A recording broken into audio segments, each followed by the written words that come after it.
For the last 5 months, we've been receiving graphic video from a part of Myanmar that's closed to the outside world.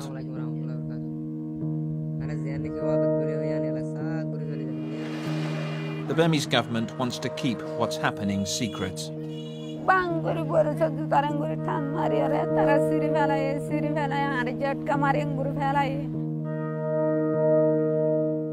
Definite crimes against humanity.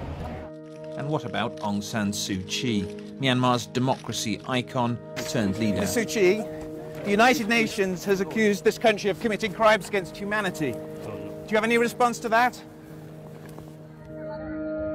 November 2016. Thousands of Myanmar's Rohingya Muslim minority are on the move, heading towards the border with Bangladesh. They're fleeing a conflict that flared again when this group of Rohingya militants attacked police checkpoints, killing 9 officers and seizing guns and ammunition. The Burmese response was to close the area, and the army began what it called clearance operations. Civilians as well as militants have been targeted. Unable to reach the conflict area in Myanmar, we've come next door to Bangladesh to try and work out what's been taking place. There are now more than 70,000 Rohingya sheltering in makeshift camps along the border. They've been called the world's most unwanted people. Back in Myanmar, they're the lowest of the low, denied citizenship and widely seen as illegal immigrants who belong in Bangladesh. This is Mohammed. He says he left his village in November when it was attacked by Burmese soldiers. But his elderly father was too frail to flee. Baba ke mara gese guli korchilo. He dekchi dur theke daraya dekhchilam. Amar poribar sathe ke bolna ei kotata ajke bolchi. Amar poribarke bollam onno parat ache eita bollam. Ajke bolchi amar baba mrityu hoyeche.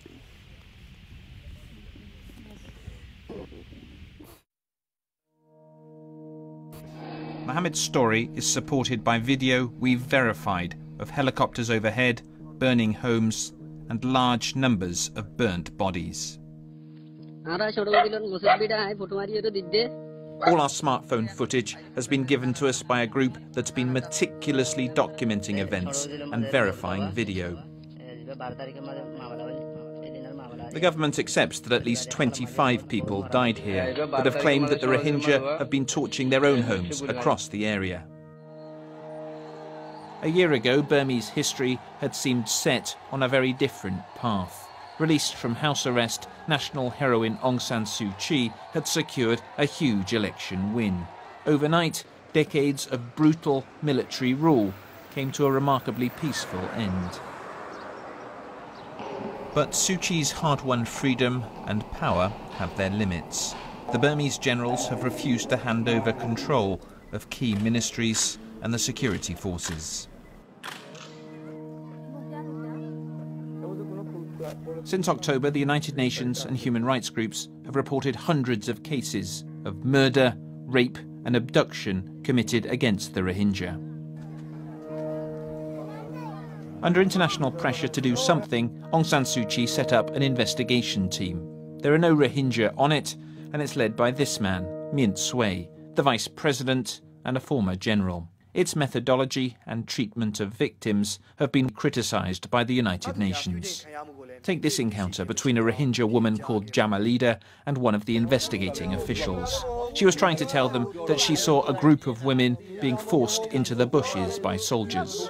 Suu Kyi's office has dismissed much of the testimony from the Rohingya as fake, and this was broadcast on state TV as proof that there had been no rape.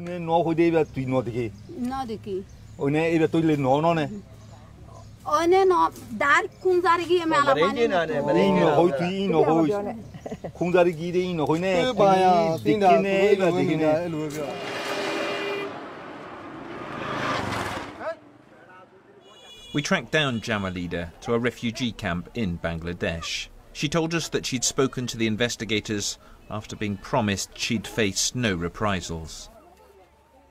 Mother Torka Chunogoribo, and Zeta Toya, Ala Taragari to Tai Duri Faragoligai. Faragoli or a bade, Tala Taragari Giego, Zagere military are at what I Arad Don Manush, Arad Bamadil Manush, Tarara Arabi Sargin Donor for a Okota Zeta Toy, Taratuela, Arabelokogi, Taragagura military, so be done. Jamalida told us she was still recovering from what the soldiers did to her back in Myanmar.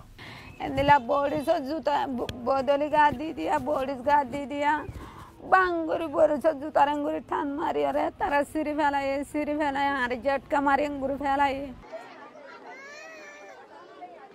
Blocked, just like us, from the conflict area in Myanmar, human rights experts have also been speaking to the refugees.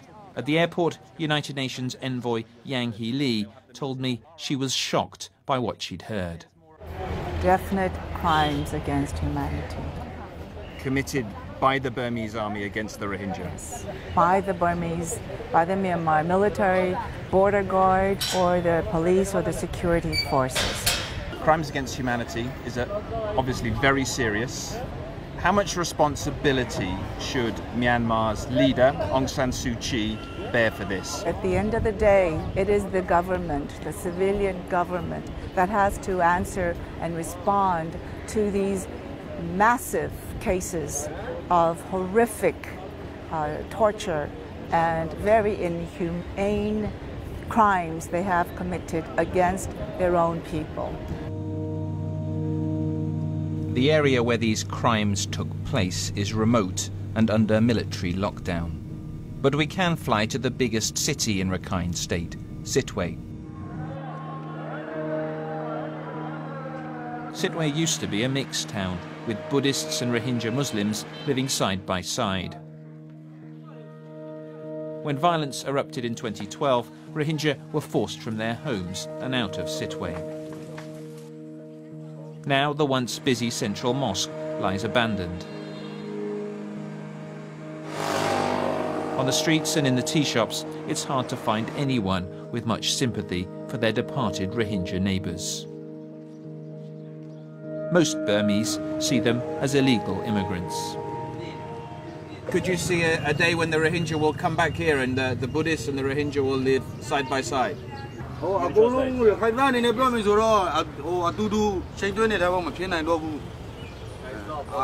No. What is the solution to the problems here?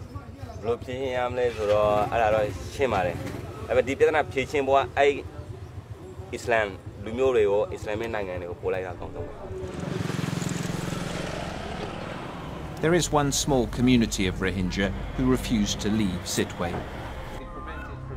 Checkpoints mark the entrance to Ong Mingala. It's a Muslim ghetto. This is Myanmar's version of apartheid. Almost 4,000 Rohingya live here. It's an island in Sittwe, surrounded on all sides by Buddhist homes. The fence and the police keep the two communities apart. At the entrance, we're met by Zorzor, a Rohingya community leader. Moments later, we had company. Who's this guy behind me? Police. Are you from police? So, do you mind leaving us alone?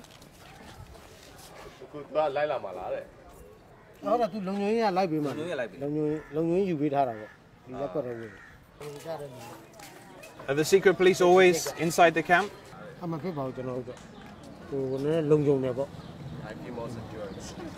You really? What would happen if you went out that gate?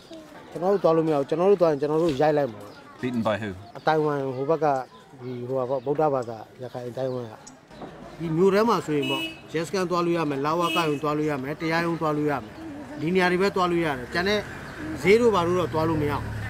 Every other day there's a list given to the police, and then those people who are on the list are allowed to leave, and there's an escort organised by the police to protect the Rohingya when they go out of here so that they don't get attacked. We go with Zorzor to midday prayers. There have been Muslims living in Rakhine State for centuries.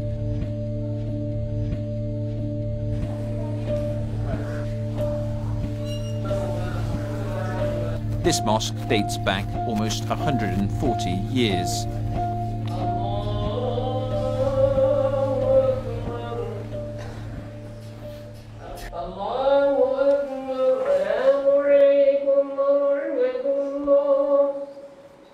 When Sittwe burnt 5 years ago, Zorzor was among the Rohingya who stood their ground and refused to leave. Were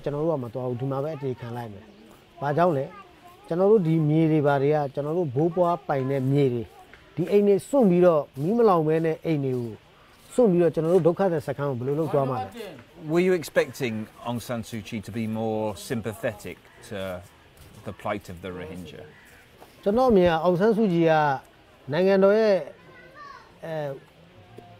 နေရာယူထားတာပဲရှိတယ်သူမှဘာမှပါဝါမရှိဘူးကျွန်တော်အမြင်ကျွန်တော်တို့ကသူကတကယ်ပဲမြန်မာနိုင်ငံကြီးကိုတောင်းလွှဲနိုင်မဲ့လူလို့ပထမထင်ခဲ့တာဒါပေမဲ့သူအာဏာရတာတစ်နှစ်ပြည့်တော့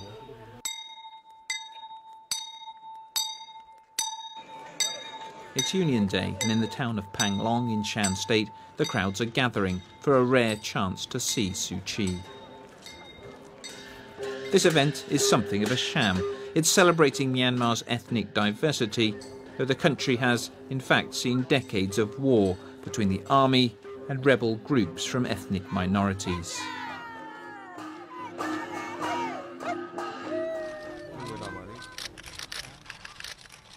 As the event gets underway, Suu Kyi sits silently with the generals. She knows she needs their support if she's to deliver her biggest policy goal: a nationwide peace agreement with all the ethnic minorities, apart from the Rohingya.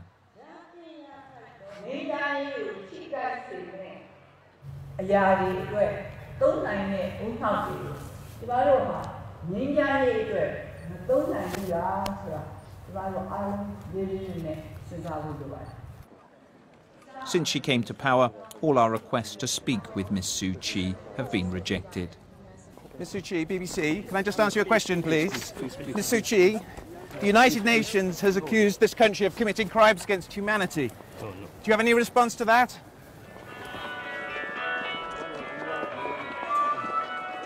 Wait, she just doesn't like people putting difficult questions to her. With Suu Kyi unwilling to talk to us, we arranged to meet one of her oldest political allies. Win Tain is the spokesman for the National League for Democracy, Suu Kyi's party. I asked him why she isn't speaking out. Not because he doesn't care, but because if she says something, it will get worse, or if she says nothing, it's quite a dilemma.